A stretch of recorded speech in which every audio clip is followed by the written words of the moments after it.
Welcome back. My name is Susale Mohana. I have taught maths for a long time now. I have to make a judgment call. I'm just trying to help you people with various topics in A-level maths. I'm going into differentiation. Of course, later on the formula, everything is alright.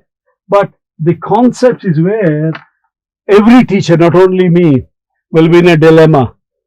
How much can we dig into? How much can we dig into? How much is necessary for what you need to learn at A level? That becomes the biggest decision. There was a time when there was no winner. Way back in the 70s, we used to do derivatives from first principles. Then somewhere in about 1990 to almost about 2017, that went out of the window. In the sense that, it was in the syllabus, but it was not to be asked. Students did not know. So we also we also went through that to show you, but we didn't emphasize. But now again, it's coming back. Show from first principles that. So to do derivatives, we need, of course, I've already discussed with you the concept of a limit. Remember when I did functions, how to draw rational functions, I discussed the concept of an asymptote, or what happens when you divide by 0. And I talked of discontinuity and continuity, right? So there is something else which I need to now teach you how to show this. Limit theta tending to 0. That means, look, what happens when that means theoretically theta can never be 0, but for all practical purposes, theta is so small that you can write as 0.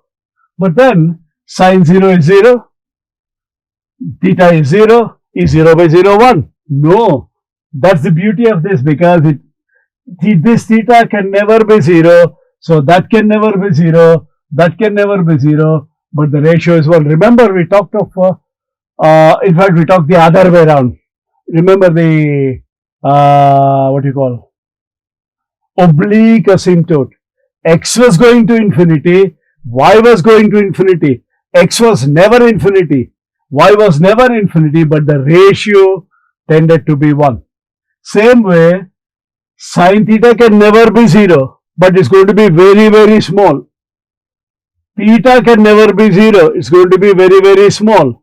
But the ratio of sine theta, the values of sine theta and theta are almost the same. That's how you get the answer. Remember, I told you in the calculator, find what is sine theta when it is 0.1, 0.01, 0.001, 0.0001. When you do that, you will see the values are almost identical. In fact, I put the cart before the horse when I taught you small angles. In fact, the concept of small angles come from here. Therefore, for small theta tends to 0 means theta is small. For small values of theta, sine theta over theta is approximately 1. So sine theta is approximately theta, which I talked about in the last lesson. Okay? How to prove this? To understand this, let us take a unit circle, or any circle for that matter. Yeah?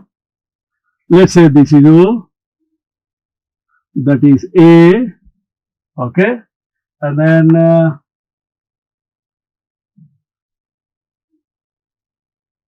there is a point B, and then I am drawing a tangent at B. It cuts OA at C. This angle is theta. This is R, that is R. Yeah? Now, I join the chord AB. Okay? What is now can I say that area of the triangle OAB is less than the area of the sector OAB. Let me put the sector here in a different color if I can. Do I have colors? Yes. So I have a sector there.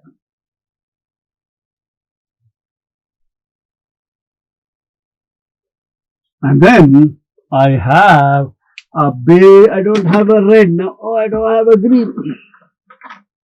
No, I have a green. I hope this green works. I'm not too sure. Oh yeah, can you see that? I can write an inequality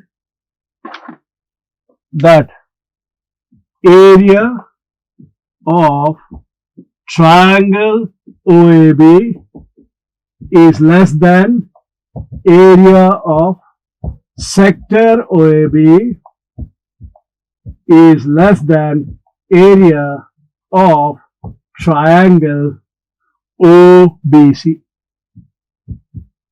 Yeah. But if theta is very small, they're almost equal, isn't it? So I'm talking of small values of theta, so I can put it as less than or equal to. What is the area of a triangle formula? Victory sign, two sides, sine of the angle between them. So what is the area of this? The two sides are r and the angle is theta. So do you agree this is half r squared sine theta? Please understand theta is in radians. Less than or equal to area of sector is half r squared theta. Less than or equal to, now look, do you agree that is a right angle? So if I were to draw the triangle there, this is r, let's say that is x, that is a right angle, that is theta, x over r is tan theta. So x is r tan theta. So area of this will be half times r tan theta, which is half r squared tan theta. So far so good. I can cancel the half r squared throughout. Right? So I can say sine theta less than or equal to theta less than or equal to tan theta. Or I can say tan theta greater than or equal to, oh no, leave it there for the moment. Okay? Can I divide throughout by sine theta? I get 1 less than or equal to theta over sine theta less than or equal to 1 over cos theta. Yep. What happens now if theta tends to 0? This we don't know the value, so that will be limit of theta over sine theta as theta tends to 0. That's a number 1. What does cos theta tend to? Cos theta tends to 1. Here I can't put a 0 because it becomes 0 over 0. Whereas I can put theta 0 and cos because it tends to a definite limit, which is 1. So 1. Something cannot be less than or equal to 1 and greater than or equal to 1. So it can only be equal to 1. So we get limit of theta over sine theta as theta tends to 0 is 1. If you flip it over, you get that particular result.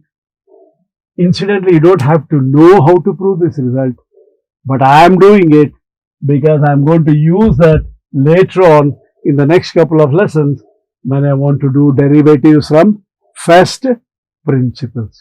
Okay? Good. So I just showed you, of course, you don't have to know the proof, but if someone is interested, or maybe in a student in India might have to know how to prove this, so I have to show you. It used to be there. I used to teach this in 78 to about 84 when we had to prove this. The exam question will say, show that sine theta over theta is equal to 1. Remember, I proved just now that limit of sine theta over theta is 1. I need it later, so at the moment I don't need it.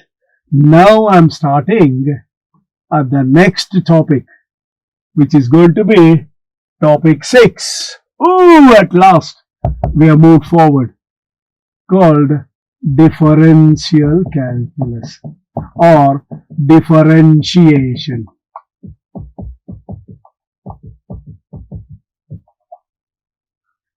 Today I want to do meaning of a derivative.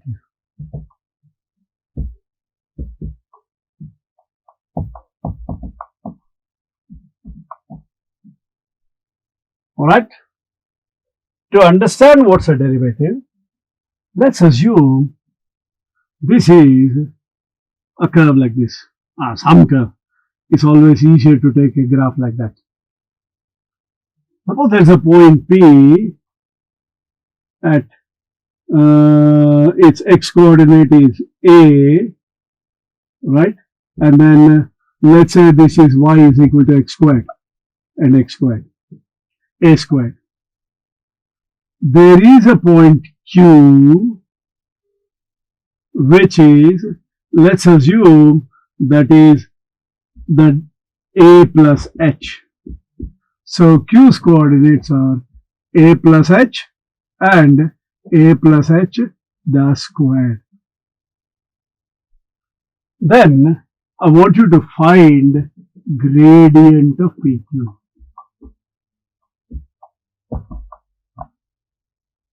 How do you find gradient of PQ? You remember in GCSE you were taught join P and Q, find the change in change in X and the change in Y. So let me call the change in Y as delta Y is equal to A plus H whole squared minus A squared. What is the change in X? H. That is, let's call it as delta X. So what is the gradient? Gradient of PQ is delta Y over delta X, which is A plus H whole squared minus A squared divided by, for completeness sake, I will write A plus H minus A. What does this represent? You see, if I want to find how high I am above the point P, I need to multiply the gradient by the displacement in X. That means the gradient shows the rate at which Y is increasing as X increases, right? So this is gradient of PQ is the rate of change of Y with respect to X as X increases from A to A plus H. It's quite a big quantity. Okay? In other words, it's change in Y over change in X. Remember, change in distance over change in time is velocity or speed. Change in velocity over change in time is acceleration, rate of change. So, this change in Y over change in X is the rate of change of Y with respect to X. So, how does Y change when X changes? Very good. Now, let's assume we've got a magical point Q which starts walking towards me. That means you are at the point Q, you start walking towards P. What's going to happen? Your H, as you start walking towards P, what is happening to your H?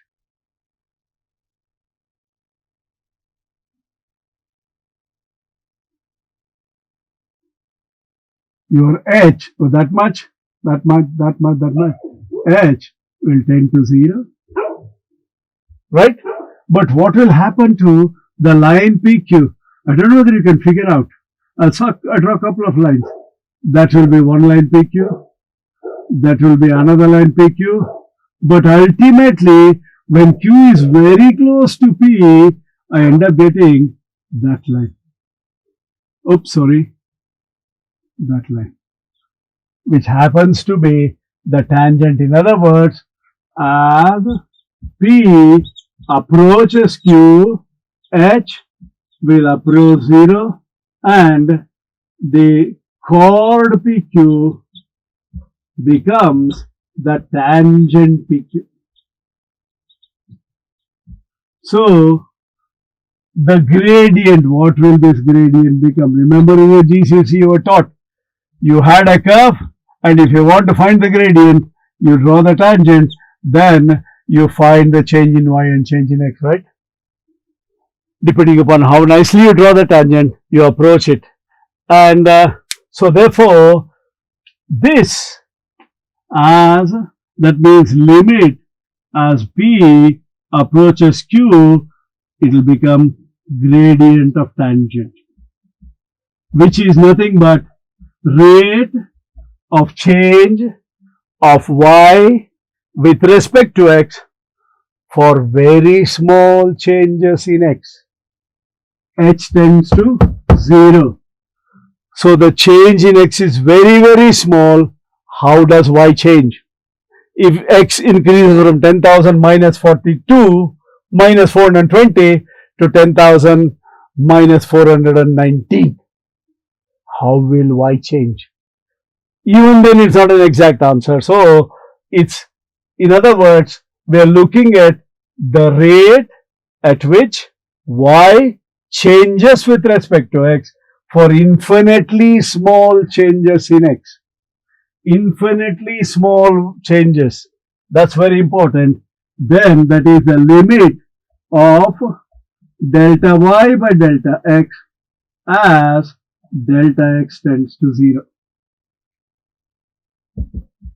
Delta x tends to 0, which is the same as saying h tends to 0. That is limit h tending to 0, a plus h whole squared minus a squared over h. Ah, sir, you told us when you have a limit, I put h as 0. What happens when I put h as 0? That becomes unmanageable, isn't it? Because you're dividing by 0. But we circumvent it by simplifying this. What do you get? A squared plus 2ah plus h squared minus a squared over h. A squared cancels. So can you write it as limit h tending to 0, 2a plus h. Now I can put h as 0. When you put h as 0, for all practical purposes h is 0, your answer is 2a. So y equal to x squared, those who have done differentiation, what is dy by dx? 2x. So at x equal to a, what the gradient? 2a. That formula is this how you get it. So in other words, to find the derivative of a function f of x, what you do is, this is all the theory. I just took an example to show you how we arrive at it. Of course, when you go to university, you will learn about continuity, differentiability. That's more into analysis of pure mathematics, which at A level will make maths more boring than what it is. So I don't want to go into that. So in other words, dy by dx, which is also f dash of x, is rate of change of y with respect to x. From next time we will say WRT, with respect to x, for infinitesimally, I don't know whether my spelling is correct, small changes in x. Or we don't say instantaneous changes in x.